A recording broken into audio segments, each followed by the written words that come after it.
In the late summer of 1939, German fighter pilots relax in the sunshine before the onset of a war that will see them, within 2 years, contesting the skies against enemies over the Arctic Ocean to the deserts of North Africa and from the Bay of Biscay to the banks of the River Volga.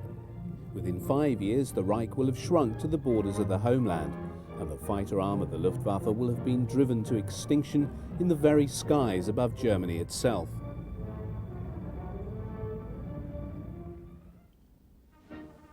It was on the 1st of March 1935, some 2 years after Hitler's rise to power, that he officially announced the existence of the new Luftwaffe, thus repudiating the Versailles Treaty that in the peace settlement after the Great War had forbidden Germany possession of an air arm. In reality, the new Luftwaffe dated from January 1933, with great care being taken to disguise the growth of the new German Air Force. The first mount of the new Luftwaffe fighter arm was the Heinkel HE-51. The initial production model entered service in 1935 and equipped the Richthofen and Horst Wessel Jagdgeschwaden. The improved HE-51B appeared in 1936 and is seen here in this film dating from the same year. Although the type figured prominently in early propaganda films, its service life was short. The existence of the Arado 68 sealed the fate of the Heinkel fighter when, in 1936, Ernst Udet, the newly installed inspector of fighters and dive bombers, tested both aircraft and adjudged the Arado to be the superior type. Destined to be the last biplane fighter to serve with the Luftwaffe, the Arado 68 is seen here along with the HE-51 engaging in mock attacks on a Dornier Do-23, one of the early types serving in the bomber squadrons. This particular AR-68F variant employed a BMW engine which conferred only a marginally improved performance over the HE-51. It was rapidly superseded on the production lines by the Umo-powered AR-68F variant, which equipped most of the Jagdgruppen until the advent of the Bf-109 in 1938. It is a later Umo-powered Arado AR-68E which is seen here, shooting out balloons set out by Luftwaffe ground crew for strafing practice. A distinctive feature of Luftwaffe fighters until about 1938 was their overall light grey colour scheme.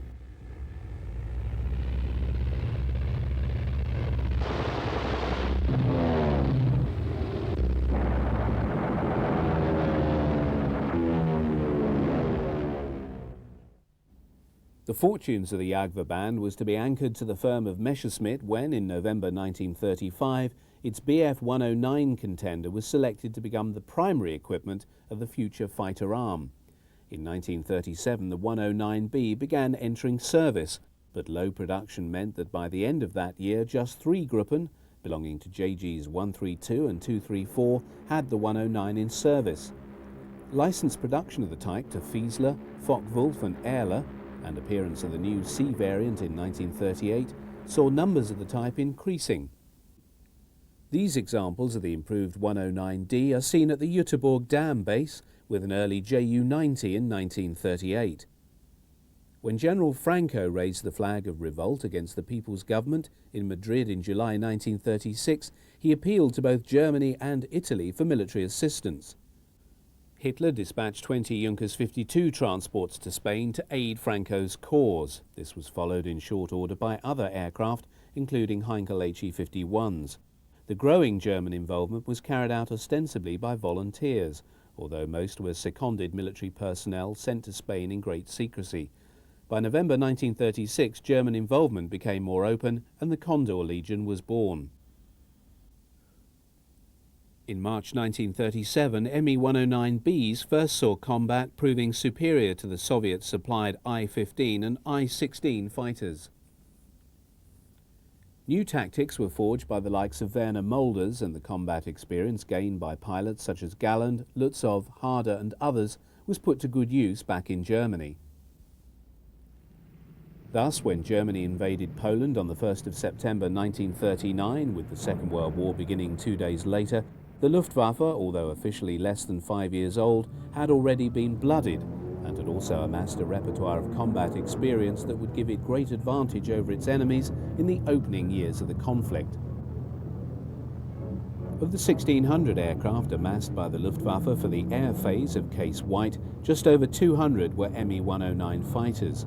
By far and away the bulk of these were the latest E model, although examples of the earlier C and 44 of the D model seen here, belonging to 3 JG233, were also committed to the fighting. As was to be repeated in other campaigns in the years ahead, Luftwaffe tactics from the outset were governed by the need to achieve air superiority over the battlefield. The first air operations over Poland were committed to the destruction of the Polish Air Force on the ground. The Jagdflieger in consequence found themselves in the opening phase of the campaign, providing escort to the bombers as they attacked Polish airfields. Although the Polish Air Force was woefully outnumbered, it put up a heroic defence. However, after the first few days, air opposition disappeared and the Me-109s engaged in free hunts, searching out the skies and shooting down any surviving Polish aircraft. Most footage of 109s in action over Poland, and indeed from virtually every theatre in which the type operated up to 1943, when the air battles over Germany began in earnest, were taken from other aircraft such as the Me-110 or Heinkel 111. The small size of the 109 cockpit prevented the pilot employing a cine camera to take footage, and this explains the small quantity of film shot of the Jagdflieger in action when compared to that of the Stukas and the bomber types. It was also the case that from a propaganda point of view, and this was the primary purpose for which the newsreels were made, images of Stukas and bombers provided far greater impact among the audiences who viewed them. Nevertheless, in the period after the Polish campaign, the merits of the Me-109 were highly touted by the propaganda department and also by the Luftwaffe, fostering an image of superiority for the type that only came unstuck in the skies over Britain the following year.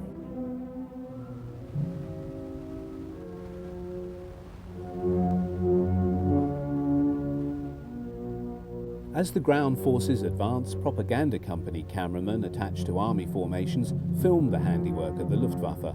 On the former airfields of the Polish Air Force, hundreds of wrecks of destroyed and burnt out fighters and bombers lay scattered amid the detritus of bombed hangars, an image that was to be captured over and over again in France, Yugoslavia, Greece and Russia, as the preemptive strike designed to destroy the enemy air force on the ground became the tactic and signature of Luftwaffe operations at the onset of a new campaign.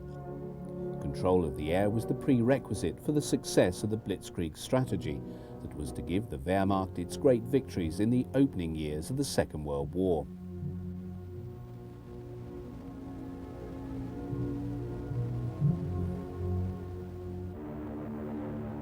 In spite of its highly effective showing in combat, 109 losses over Poland were far from negligible. In all, some 67 out of the 200 committed were brought down, with the majority being lost to Polish ground fire.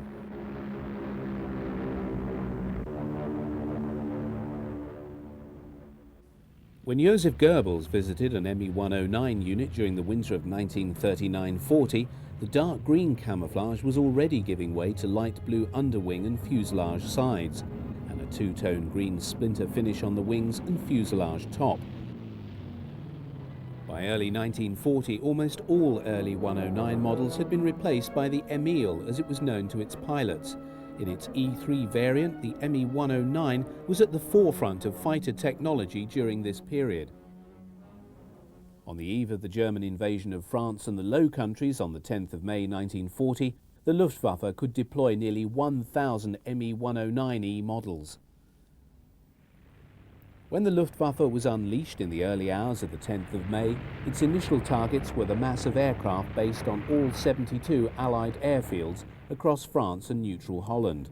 No fewer than 16 Gruppen of Me-109s supported the opening airstrikes by the Stukas and medium bombers. Although the Armée de l'Air and the RAF were able to field a number of modern fighters, the 109 Staffel quickly gained control of the air above the advancing German forces. Such was the speed of the advance of the panzers that the fighter units found themselves being hastily uprooted and moved forward to new air bases and fields in their wake.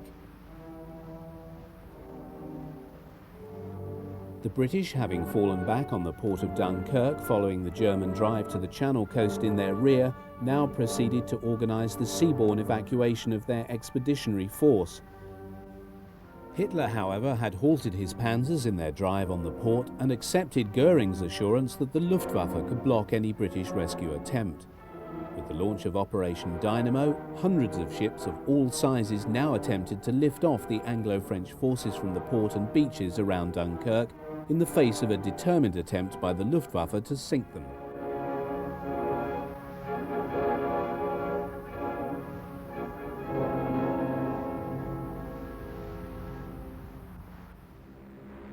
The subsequent commitment of the Jagdgruppen in support of the raids by Heinkels, Dorniers and Stukas now brought about the fiercest air fighting of the French campaign. The Me-109s now found themselves drawn into combat for the first time against the Spitfire, as the RAF tried its utmost to create a protective umbrella over the beaches of Dunkirk. However, the rate of the German advance was beginning to tell on the fighter units. Serviceability among the 109s was becoming problematic, and even fuel shortages were occurring.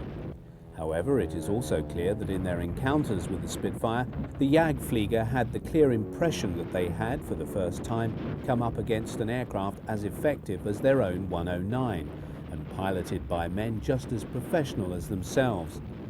Though RAF losses were considerable, the fighting was hardly one-sided, as they in turn claimed at least 200 Luftwaffe aircraft shot down through to the 5th of July. With the French surrender on the 22nd of June and the subsequent victory parade in Berlin, Hitler was at the pinnacle of his power. Even as he acknowledged the acclaim of his grateful people, he knew that the British government had rebuffed all overtures for a peaceful settlement with Germany and had determined to fight on. However, his ambivalent feelings towards Britain left him uncertain as to what to do. But by the 16th of July, he had made up his mind. In the preamble to his Directive No. 16, Hitler explained his decision by stating, "As England, despite her hopeless military situation, still shows no sign of willingness to come to terms, I have decided to prepare, and if necessary carry out, a landing operation against her."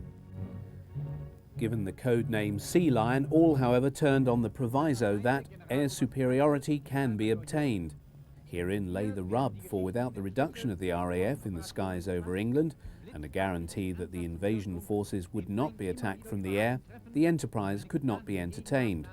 Goering, however, was confident the Luftwaffe was up to the task. The formal beginning of the campaign against Britain finally began on the 13th of August 1940. Known as Adlertag or Eagle Day, the Luftwaffe dispatched no fewer than 485 bomber and 1,000 fighter sorties across the south of England.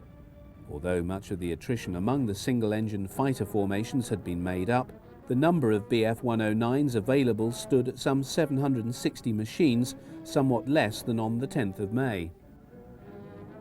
The 1st and 2nd Staffel of Jagdgeschwader 3 Richthofen was based at Beaumont-le-Roger, and the 3rd Staffel at Le Havre. As with most other 109 units in the early phase of the battle, they mainly operated free hunt sorties over the south of England that were designed to locate and destroy the opposing RAF fighters.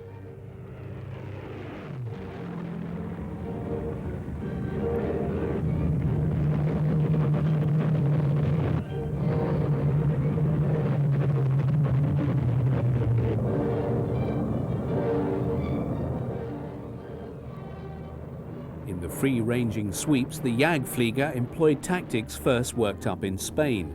The basic formation was provided by the rote or pair of Me-109s flying some 200 yards apart, with the wingman flying slightly below and to the rear. Mutual support was the key to this formation.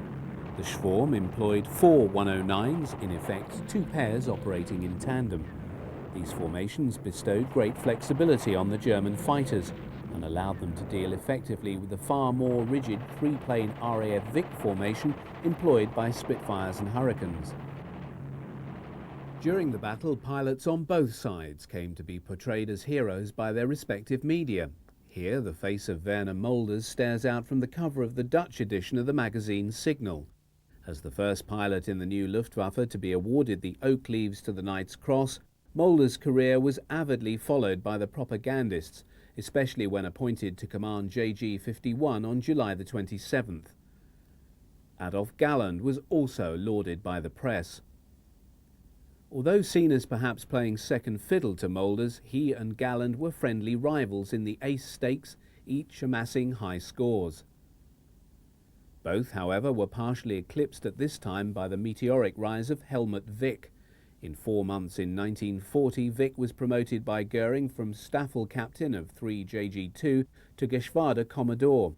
At the time, he was just 25 years old. Wick was a gifted pilot, and his score by the end of the battle had risen to 56, giving him 6 more than Galland and 4 more than Moulders. During the campaign, Goering paid a visit to Wick's base at Beaumont-le-Roger.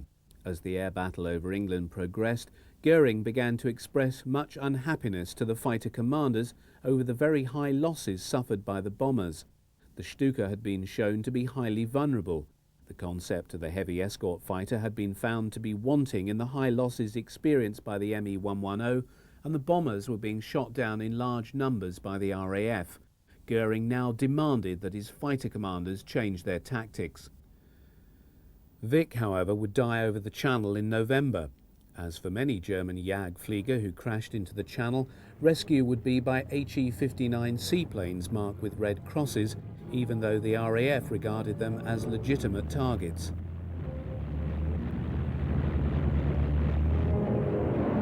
Goering's insistence that the bombers be given greater protection from RAF fighters required that they give up their free-hunting tactics and tie themselves more closely to the slower-moving bombers.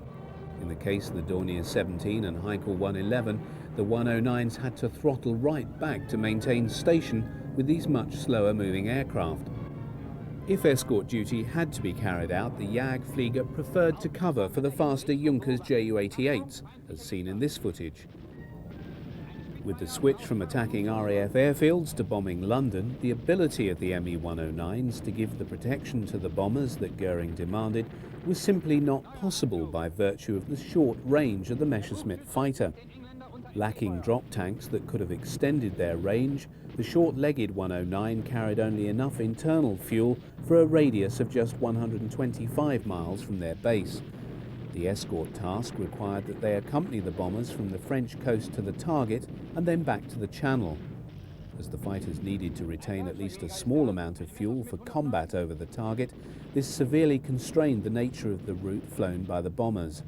In effect, this meant flying a straight line to the target, thus helping the RAF marshal its fighters more effectively to combat the incoming raid. By September, the Jagdflieger had lost the freedom of action to attack the RAF fighters in the way that they thought best.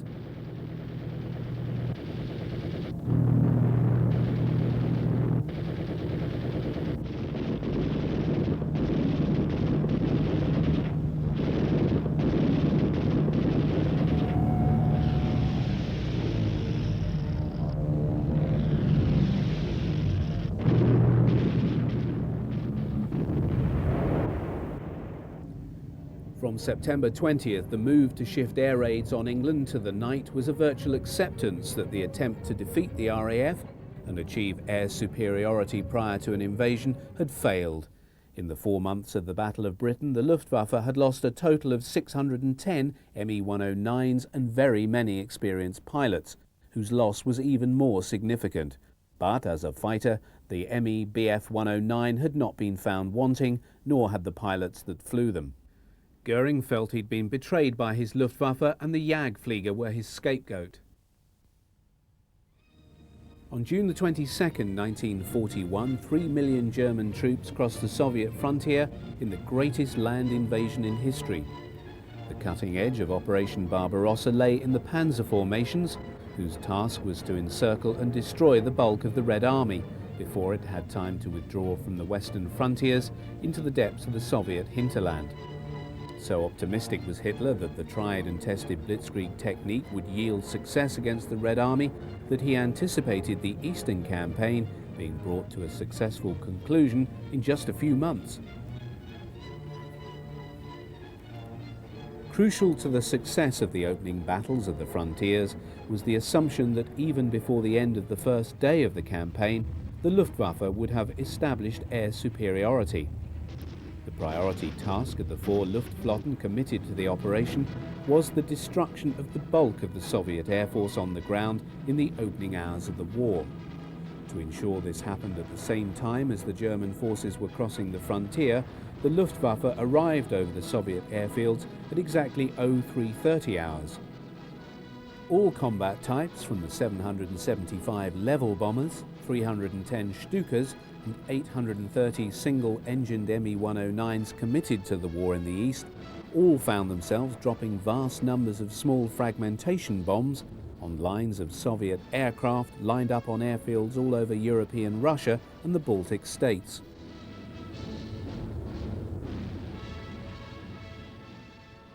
The Soviets were later to admit to 800 aircraft destroyed on the ground and a further 400 shot down in combat by the Luftwaffe on the opening day of the war. German claims, however, ran to 4,000 Soviet aircraft destroyed by the end of June. Subsequently, day fighters were permitted to range freely over Soviet territory, where surviving fighters and bombers of the Red Air Force proved easy prey for the experienced Jagdflieger. Ground strafing of the numerous targets offered by Soviet rail and road traffic also became a common activity when in support of advancing German ground forces. Unlike in the West, where such air attacks forced the enemy to ground, Russian troops often stood and fired back with every weapon they possessed, resulting in mounting German casualties. Although many of the Jagdgruppen were still using the Me-109E, the arrival of the superior Me-109F4 in August confirmed overwhelming German air superiority over the Russian front. The success of the Jagdflieger over Russia can be measured by Mulder's score of 68 on the 22nd of June. In less than a month, he had become the first German pilot ever to down 100 aircraft. Unit scores grew so quickly as those of the individual so-called Experten. On the 30th of June, the collective tally of the pilots of JG-51 made them the first German fighter unit in the Luftwaffe to have shot down 1,000 enemy aircraft. Such were the rich pickings in the east that they were followed shortly by JGs 53, 54 and JG-3 in passing the 1,000 mark. Although these scores have often been thought incredible, the superiority of the Jagdflieger in the east in the opening months of the war in Russia was overwhelming. This success can be accounted for by their more effective equipment, the psychological, tactical and technical superiority of German pilots, their high sortie rates from airfields close to the front, and the essentially tactical nature of the Red Air Force. German pilots often commented on the way Soviet pilots provided them with easy targets by seemingly refusing to maneuver when attacked, continuing to fly in a straight line inviting destruction, as witnessed in this gun camera footage showing the downing of an Ilyushin DB-3 bomber by a 109E over Lithuania in August 1941.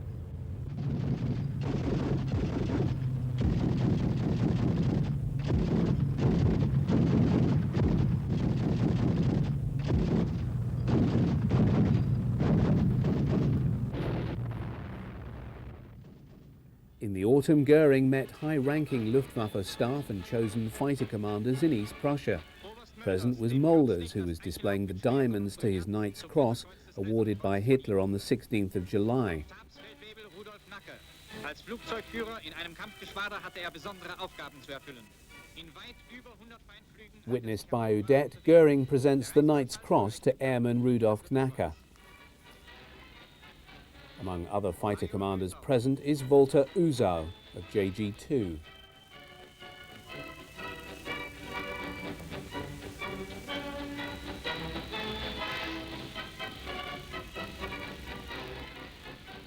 Though hardly a stranger to publicity, Adolf Galland is clearly embarrassed by the attention paid to him by the cameraman. Unbeknown to the JG-26 commander, this would be the last occasion on which he would see his friendly rival Mulders alive. Although the cameraman is at pains to capture the Reich Marshal playing the Luftwaffe overlord, Goering's devotion to his other interests was already causing command problems that were to have dire long-term consequences.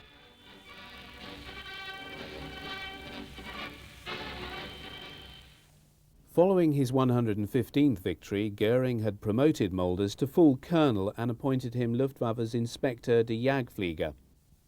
an admin post involving travel to all points where the Jagdverband was operating, Molders gave up command of his beloved JG-51. Highly regarded by Goering and his fellow airmen, Molders was an intelligent, perceptive leader of men whose contribution to the development of fighter tactics in the Luftwaffe played a significant role in its success in the opening years of the conflict. Care for his men had been earlier rewarded with the nickname Vati or Daddy. For the short time he was in post, he was spared the infighting of the Nazi leadership and was thus spared the disillusionment that became the lot of Adolf Galland, his successor.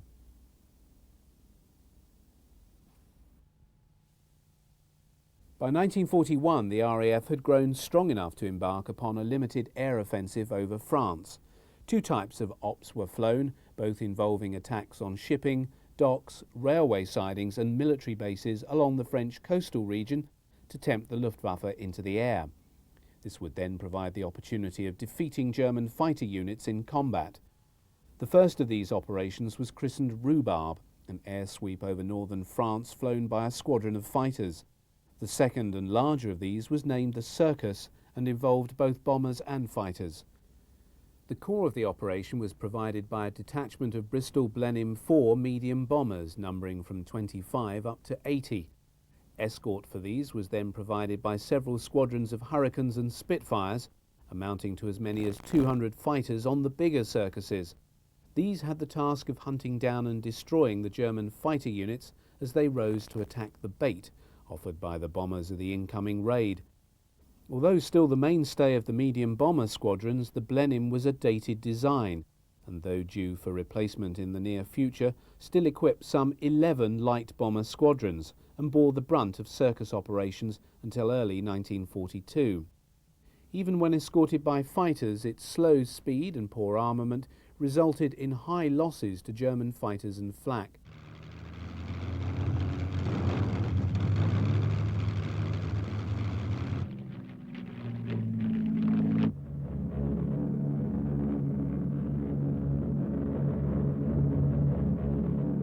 In early 1941, the new Me-109F began to enter Luftwaffe service.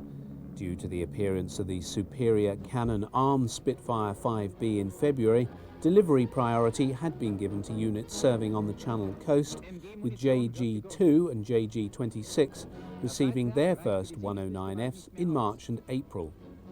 In July, both units had received the even better 109F4 with the DB601E engine, that conferred a 20-mile-an-hour speed advantage over the Spitfire. Most fighter units had their mascots. In the time between sorties, pilots of JG-26 enjoy themselves with the Geschwader Bear and the Staffel Hounds.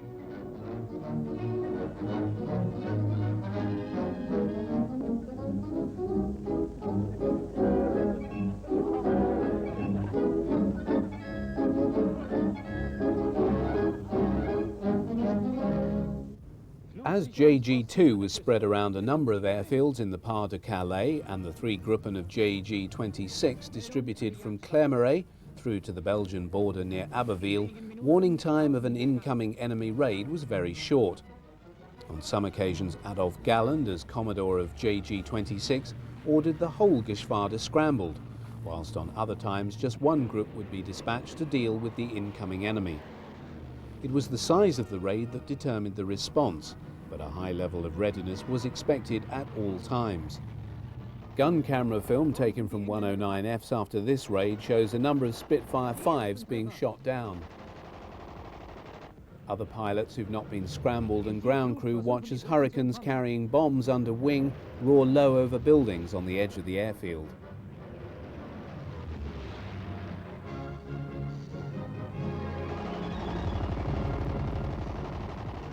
The armament of the 109F was less than that employed on the earlier Emil and was confined to two MG-17s mounted on the nose cowl and a 20mm MG-151 cannon firing through the propeller boss.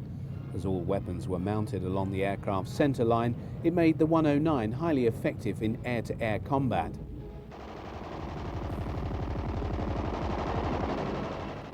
Galland thought this a backward step and had a number of his own 109Fs customised to carry a heavier armament.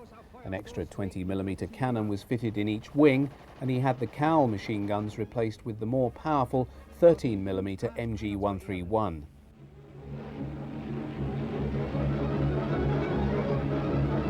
Sekunden später wurde auch dieser vernichtend getroffen.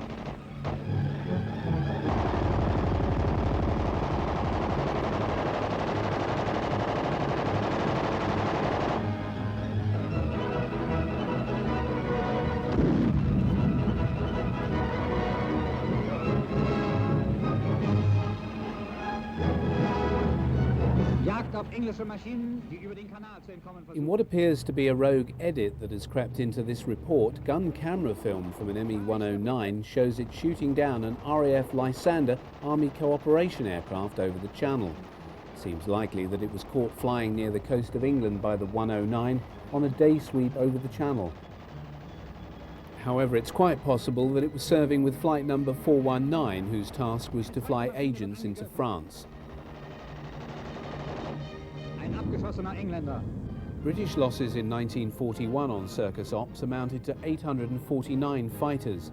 These are matched against Jagdflieger claims for 950. In 1942, these ops cost the RAF a further 900 losses, whilst in 1941 the Luftwaffe fighter losses amounted to 183 machines, and in 1942, 272. RAF losses over those 2 years were 4 times as many as were lost by the Luftwaffe. On the 22nd of November 1941, Gallen found himself as one of the Knight's Cross holders chosen to be pallbearers at the state funeral of Ernst Udet. The announcement that the famous First War ace had died in a flying accident disguised his suicide. Brought into the Luftwaffe by Goering, who believed his reputation would reflect on the fledgling German Air Force, Udet found himself appointed admin roles as Chief of the Technical Office of the Air Ministry, and later as Chief Air Inspector General, for which he was neither temperamentally nor intellectually suited. Blamed by Goering and Hitler for the failure of the Luftwaffe in the Battle of Britain, and held responsible for the low production of aircraft to service the demands of the Luftwaffe in Germany's ever-widening war, he plunged into depression. He decided that honour left him no alternative but to take his own life, which he did in the early hours of the 17th of November by shooting himself in the head. He was nevertheless given a state funeral with all the pomp and ceremony the Nazi state reserved for these occasions. Just 6 days after the interment of Udet, Galland found himself once more a pallbearer in yet another state funeral. On this occasion, the event was rendered more poignant, as it was for his close friend and rival in the air, Werner Mulders. As Inspector of Fighters, Mulders had indicated his desire to attend Udet's funeral, and had intended to be one of the pallbearers. At the time, he was on an inspection visit in Russia, and had made arrangements to fly to Berlin in a Heinkel 111 transport. On the flight back to the capital, the plane crashed, killing all on board. By the time of his death, Mulders' face and career was well known through the coverage given to him by Goebbels' propaganda department. The state funeral he was given was deemed fitting for the highest ranking and most decorated Luftwaffe officer yet to die in the war. While Hitler was present to pay his respects as head of state, it was Goering who had delivered the funeral eulogy.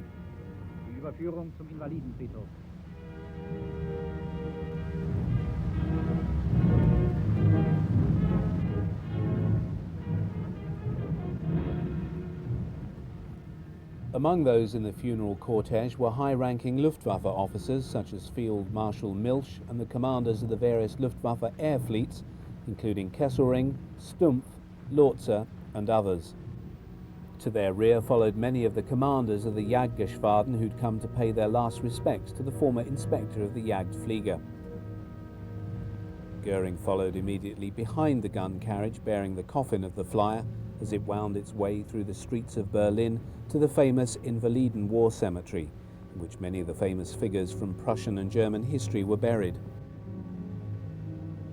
The coffin was carried past the tomb of Manfred von Richthofen, Germany's highest-scoring ace of the Great War, and whose record of 80 kills had been passed by Mulders just 6 months before. Goering stood for a moment and raised his Reichsmarshal's baton in salute as he passed the tomb of Udet.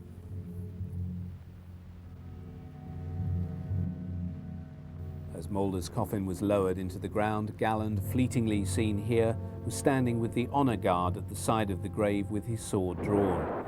He noticed that Goering was indicating for him to step forward. He later related his shock at the Reich Marshal's appalling bad sense of timing, as there and then Goering told him that he would follow in his dead friend's footsteps as the next Inspector General of the Jagdflieger.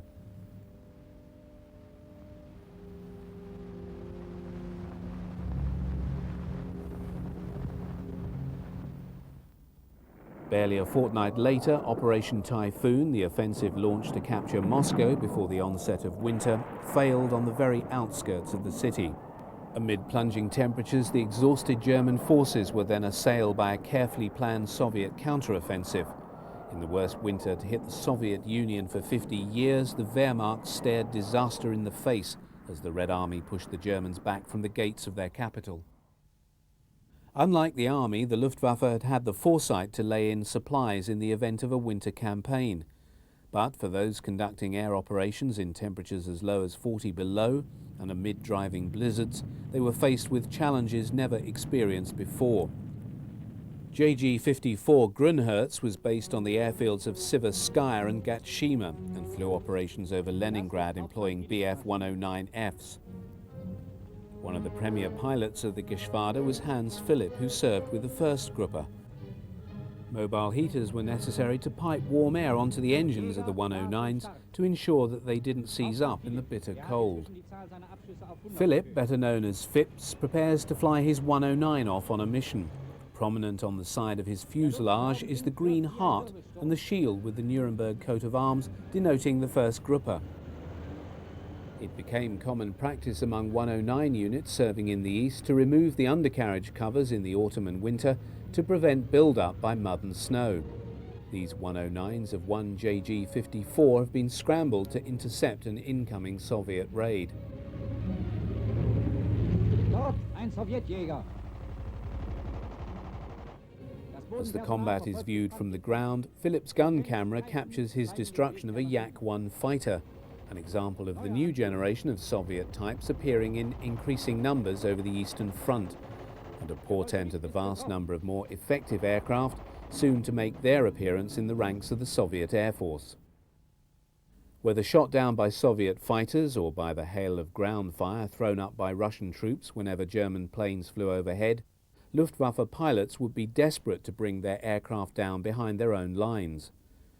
In a war in which little quarter was given, falling into Russian hands was a prospect few Jagdflieger were prepared to contemplate. Indeed, some German pilots are known to have chosen suicide rather than be captured. However, once they had crash-landed behind their own lines, every effort was made to recover the damaged fighter, as is seen here.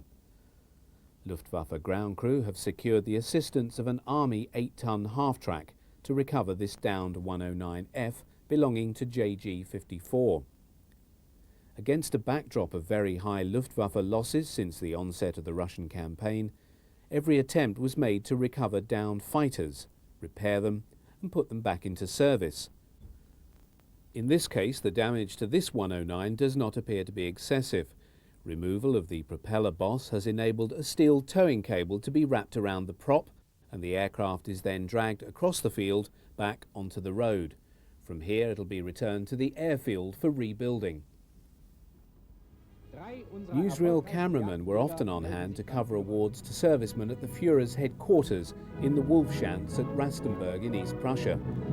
On this occasion, 3 Luftwaffe fighter pilots are receiving their Knight's Crosses, the Ritterkreuz. Hauptmann Philipp 94 Abschüsse. Hauptmann Ubben 70 Abschüsse und Oberleutnant Ostermann 81 Abschüsse wurden beide mit dem Eichenlaub zum Ritterkreuz ausgezeichnet. One of these is Hauptmann Philipp, who's been awarded the Eichenlaub, the oak leaves, to his Knight's Cross for his victories in the air over Russia. Philipp would go on to become the second Luftwaffe pilot to score over 200 kills. His final tally would be 206 before dying in combat with US Thunderbolts in October 1943. After the presentation, the 3 take coffee and cake with the visiting Reichsführer SS Heinrich Himmler. Gallen's first command role was to oversee the provision of air cover for the breakout from Brest of the warships Scharnhorst, Gneisenau and Prinz Eugen, and passage through the English Channel to Germany. Operation Cerberus began late on the 11th of February 1942. The air phase involved fighter cover provided by JGs 1, 2 and 26 and a detachment of Me-110s. The audacity of the German plan was to triumph over the delayed though violent reaction of the RAF, who did their utmost to sink the vessels.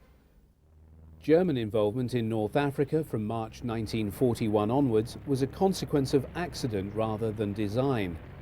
In the wake of the failure of the Italians' attempt to advance into Egypt during the second half of 1940 and the success of the British counter-offensive, which had conquered much of the Italian province of Libya by early 1941, Hitler offered limited German military assistance to Mussolini to prop up his position there.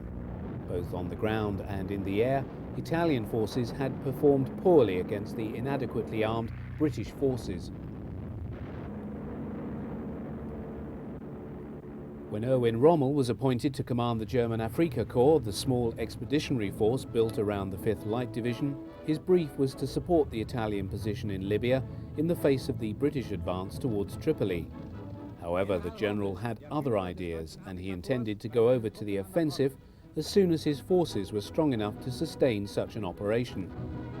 In the next 2 years, the image of Rommel alighting in the desert alongside his forces in his personal Fiesler-Storch liaison aircraft was one which the German people would become familiar with in the weekly cinema newsreel.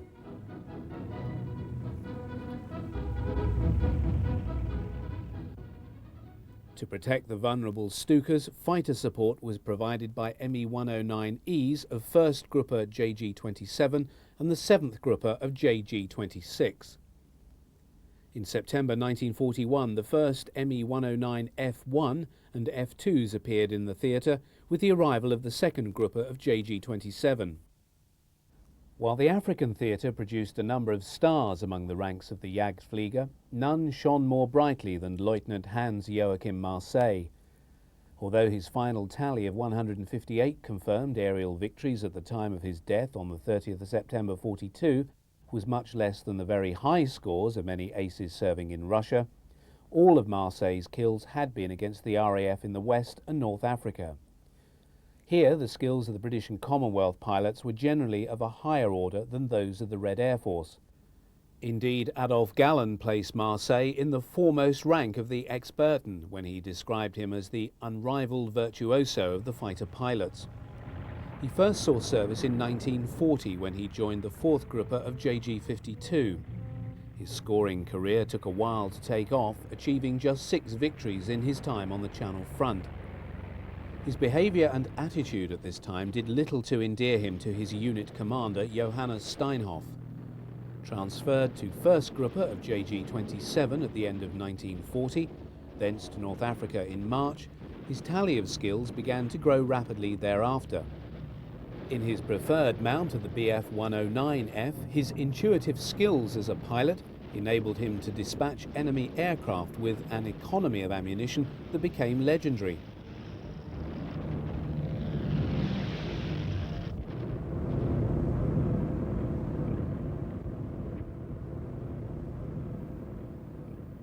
The most remarkable day of his career over the desert came on the 1st of September 1942 when, in a fury of non-stop sorties, he shot down 17 confirmed enemy aircraft.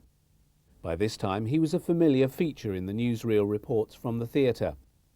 In the event, his death was not due to enemy action, but to a fire in the engine of his new 109G. Bailing out, he hit the tailplane, knocked himself out, and plunged to his death in the desert below, having only just been awarded the diamonds to his Knight's Cross following his 126th kill. German day fighters had first seen combat over Malta when 7 JG-26 flying 109Es under the command of Oberleutnant Joachim Munchenberg operated with success in early 1941. The need to stop the RAF intercepting Rommel's supply lines from the island saw the transfer from Russia in late 1941 of elements of Luftflotte 2, including the whole of JG-53 Pikas Ace of Hearts, and 2 JG-3 Udette to bases in the warmer climes of Sicily. By the end of January, when Luftwaffe operations began rising to a crescendo, over 100 109F fighters were available for operations over Malta. Die Abschussliste wird vervollständigt. Die gute Pflege der Maschinen ist mitentscheidend für den Sieg. Der Jagdflieger muss sich auf seine Kameraden vom Bodenpersonal fest verlassen können.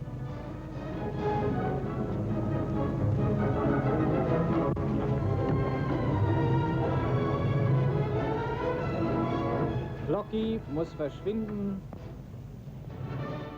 As Commander-in-Chief South, all Luftwaffe units in Sicily fell under the command of Field Marshal Albert Kesselring.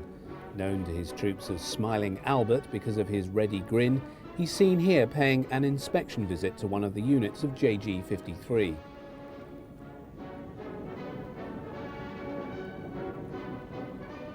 The winter rains on the island have turned much of the ground into glutinous mud, as Kesselring nearly discovers to his cost. The rains also led to the landing fields being reduced into muddy tracks.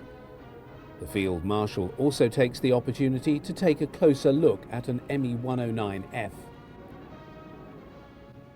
Throughout February 1942, the Luftwaffe launched daily bombing raids against Malta, directed at the naval facilities and defences, followed in March and April by the systematic targeting of airfields and the total destruction of the RAF fighter presence on the island. By the end of April, almost 6,000 bombing sorties had been flown by Ju-88s, HE-111s and Do-17s of the 2nd Flieger Corps. This sustained bombing was seen as the prelude to invasion of the island. In company with the bombers, the number of day fighter sorties also increased, with an average of 1,000 flown each week following March the 20th.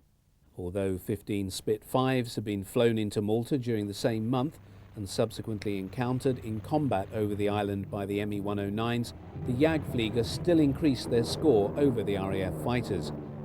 By the end of March, the tempo of offensive operations had resulted in the day fighters finally securing air superiority over the island.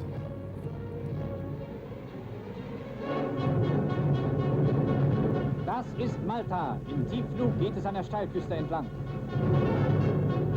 Gun camera film from 109Fs operating over the island records the destruction of a number of Hawker Hurricane fighters.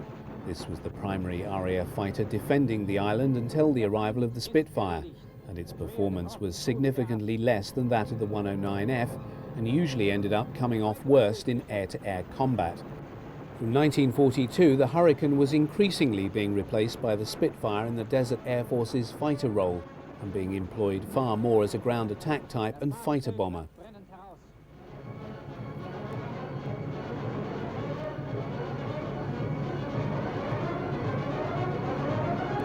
Und hier der dritte.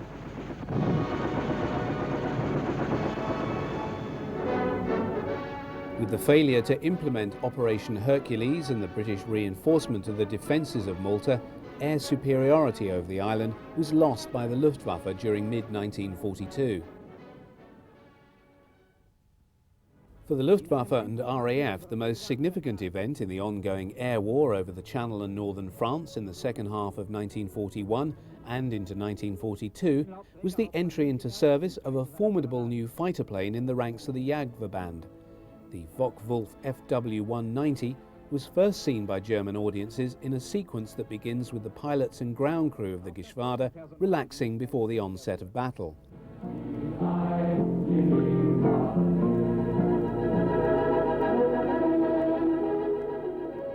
The alarm is sounded as an incoming RAF raid is reported. Ground crew and flak gunners race to their charges and man their stations.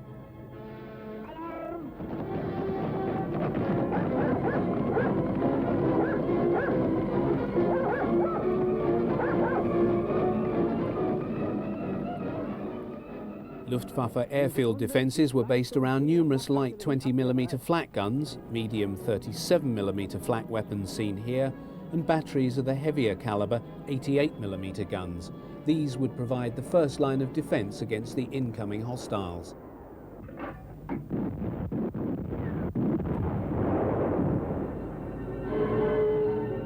As the Tannhäuser sounds the battle alarm, all is abandoned as pilots and their supporting ground crews rush to the planes. The first of the short-nosed, early series of FW-190s entered service with JG-26 in July 1941 and served alongside the former Bf-109Fs of the Geschwader. Although having its origin in a 1937 specification for an Me-109 replacement, the success of the latter led to the FW-190 being regarded as a second iron for the Jagdverband. Built around a BMW 801 radial engine, the FW-190 first flew in 1939, but continuing engine problems delayed service entry for nearly 2 years. Once in action, however, the 190 revealed a marked superiority over the Spit-5 in almost all aspects of air combat, except for the latter's smaller turning circle.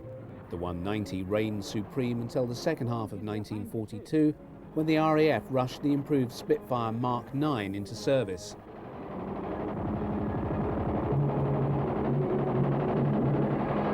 Der erste Treffer. Der Brite stürzt brennend ab.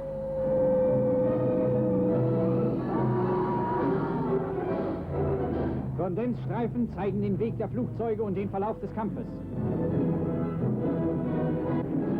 Vor uns wieder ein Brite. Auch er stürzt ab. The remains of the shot-down RAF fighter is examined by the captured airmen and the Germans.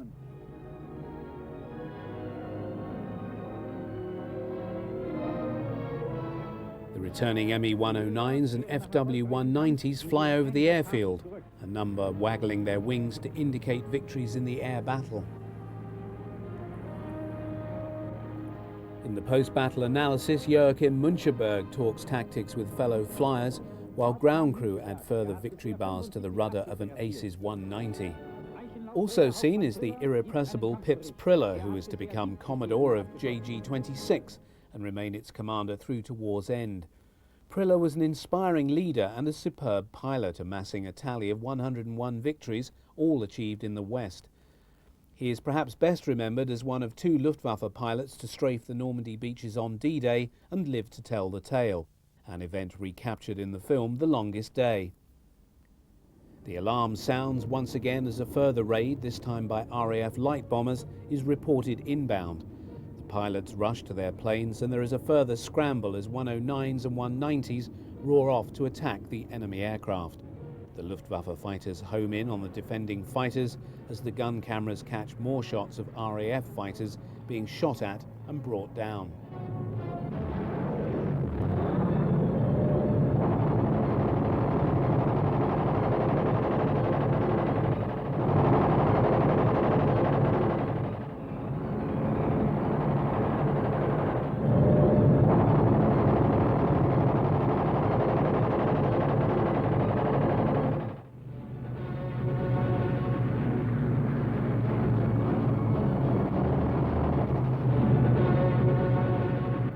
Although the gun camera images are somewhat indistinct, there is a possibility that the RAF type being shot down here is an early Hawker Typhoon.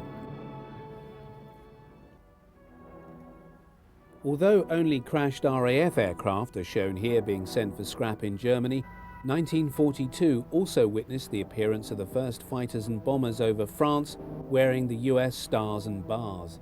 They were the harbingers of the storm soon to break in the skies over the Reich in 1943 and engaged the Luftwaffe's day fighters in the greatest air battles of the war.